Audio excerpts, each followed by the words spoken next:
Chapter 8. The Razor Wire Fence. By late December, I was on my way back to San Diego by way of Los Angeles Airport. I met up with some friends who drove me into my old stomping ground, where I arranged to get together with Tommy in the parking lot of a shopping mall. I was excited to see my brother when he drove up. I assumed everything was well, but it had always been hard to read Tommy.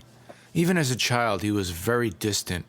I told him I was back to turn myself in to the police, but first wanted to straighten things out with the storage facility.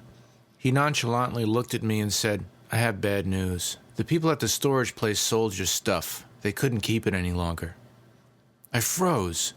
My belongings consisted of many irreplaceable items, including signed, hand-tooled furniture from Denmark and valuable artwork. I kept asking myself, how could they do this to me? The next day, I called the facility to see if by chance there was anything they had held back, only to be informed that Tommy's story was not true. He presented himself as acting on my behalf and had everything signed over to him. What he did with it was one of the hardest things I ever had to swallow. He kept a few items for himself, but the bulk of my belongings were sold for pennies at a flea market. He had no idea of the value of the items in his possession. Furious, I got Tommy on the phone and told him he had a choice. Either he would have my stuff ready for me to pick up by the time I got there, or he'd have to answer to the police. Seeing I was not joking, he agreed to return the few items he had taken. I loaded a small truck with some pieces from my dining room and bedroom set, a couple of TVs, a stereo, silverware, and some other things. The pain I felt driving away was unbelievable.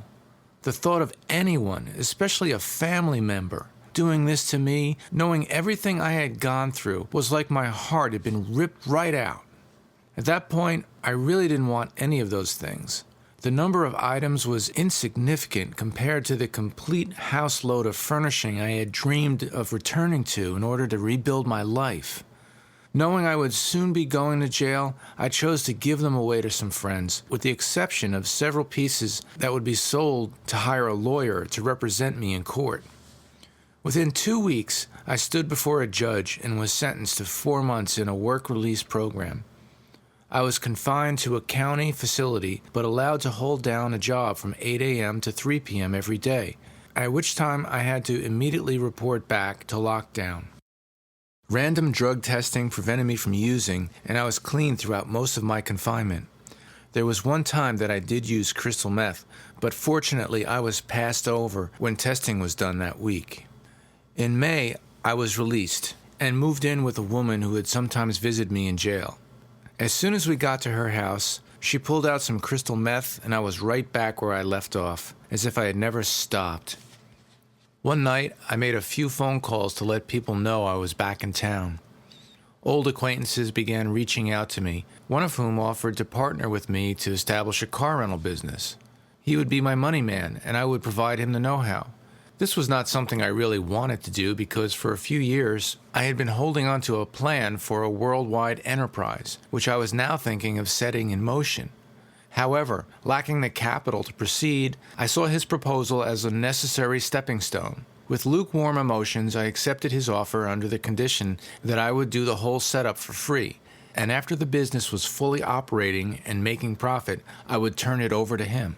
In the weeks that followed, I was back at police auctions purchasing vehicles and getting high with employees. One morning, I borrowed a motorcycle from one of the mechanics and took off to pick up some donuts. While making a left-hand turn, I was pulled over by a police car. The officer ran a check on the bike and discovered it was stolen. Back to jail I went, this time sentenced to 6 months.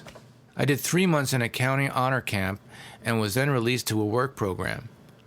I got high each time I left the facility. One night after returning, I underwent a urine test. There was no doubt in my mind that the results would come back positive, so I took off for work the next morning with no intention of returning. I was picked up 2 weeks later and found myself once again before a judge. "Mr. Valentine, are you ready to go away for 5 years?" he asked. My lawyer retorted, "Your Honor, Mr. Valentine has been going through some very difficult times and despite his record is really a credit to society." I looked at him like he was nuts and snapped, "Your Honor, he's lying. I'm not a good man. The judge took everything in and said, here's what I'm going to do. I'm going to give you 1 year. You've got 5 waiting for you. So believe me, you do not want to come back to this court and see me again. I was sent to the honor camp in Descanso, a dormitory facility in the mountains outside San Diego, surrounded by razor wire fence. It went by the nickname Club Descanso because its environment was in sharp contrast to the crowded 23-hour lockdown cells found in holding facilities where someone could spend up to a year until released or relocated. I was fortunate to have been transferred to the club after only 2 months. 2 stipulations came with my sentence. I had to attend weekly Alcoholics Anonymous meetings and go to recovery classes. It was here, in this scenic classroom atmosphere, that I, for the first time in my life, began taking care of Charles. There was no place to run, and with the information shared, I was able to see that all my problems from the last 23 years were not because I was a bad person, but the result of alcohol and drugs. This is not saying that Charles had suddenly been transformed, because he hadn't. A window had merely opened and a little light began to filter into the dark. I became a model inmate, consistently on time for meals, classes, and body count, always well-groomed and with a good attitude. After a while, I applied for a job as a trustee and got it. My responsibilities were to take care of the sheriffs. I brought them their food, cleaned their living quarters, and made sure the guardhouse was in good order. The sheriffs lived in a house on a hill outside the razor fence, and it was a great privilege for me to be able to move beyond the confinement of the yard. I had gained their trust, and they let me pass from one yard to another without question, and into some areas without being searched. Since smoking was not permitted, this freedom made it possible for me to set up a cigarette smuggling operation that would satisfy the habit of any of 350 inmates who could afford the $20 per pack price tag. When my supply got low, I would phone my contact. He would come to the outside gate of the facility where the trash was kept in 30-gallon bags and place several cartons in a marked bag that was hidden among the others. One of the individuals in my network was the trash collector. He drove a small truck around the nearly 25-acre property, picking up the bags and depositing them in the spot designated for the city collectors. This is where my stash was kept. He would throw it on the back of his truck and leave it with the trash behind the guard station, one of the areas I was able to pass through without being searched. At sundown, I lowered the flag from the pole, then went inside the guard station to clean up. When I emptied the trash in the back, I took 2 or 3 cartons and stuffed them beneath my underwear and the elastic waistline of my pants.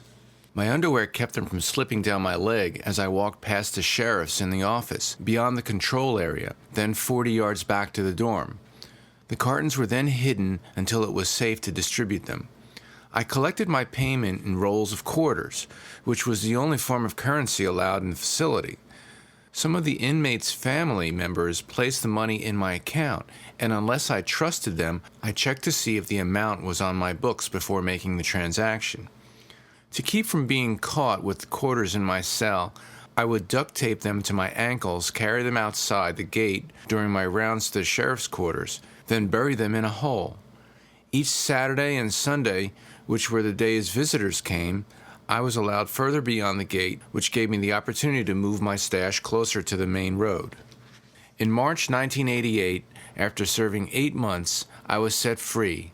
I rushed to a friend's house with the intention of having a beer and some crystal meth, because as far as I was concerned, I deserved it.